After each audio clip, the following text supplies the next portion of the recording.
마은혁 헌법재판관 후보자만 빼고 임명한 최상목 대통령 권한대행의 조치에 대해 우원식 국회의장이 제기한 권한쟁의 심판. 지난 3일 선고를 코앞에 두고 결정됐던 두 번째 변론이 오늘 열렸습니다. 마 후보자 선출에 여야 합의가 있었는지 핵심 쟁점을 두고 공방이 이어진 가운데 재판관까지 직접 신문에 나섰습니다. 윤상문 기자입니다.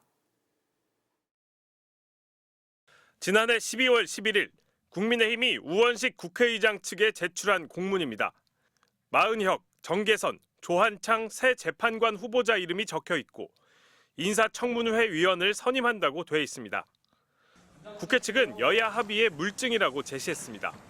세 사람을 다 같이 국민의힘에서 기재를 하고 위원 선출의 공문까지 보냈는데 저거를 보면 그 당시에 그 국민의힘도 그 합의를 한 거 아닌가.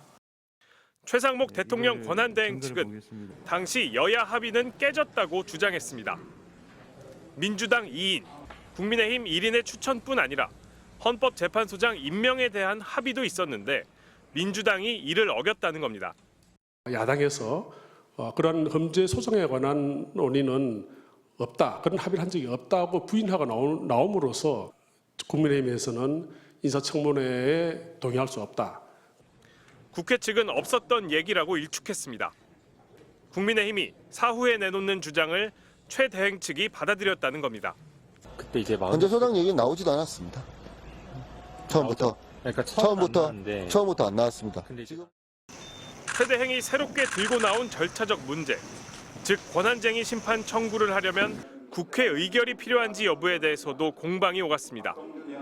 국회 측은 이미 헌법재판관 선출안을 의결한 만큼 국회의장이 국회를 대표해 실제 임명을 위한 후속 절차를 진행하는 것 역시 이 의결에 따른 것으로 봐야 한다고 했습니다. 반면 최 대행 측은 국회의장이 권한쟁의 심판을 내려면 별도의 국회 의결이 필요하다고 맞섰습니다. 변론에 앞서 최 대행은 자신이 임명한 정계선 재판관이 마은혁 후보자와 같은 법원에서 일했다는 이유로 심리에서 빠져야 한다며 회피 촉구 의견서를 냈지만 정 재판관은 변론에 참여했습니다. 헌재는 추가 변론 없이 평의를 거친 뒤 조만간 결론을 내릴 전망입니다. MBC 뉴스 윤상문입니다.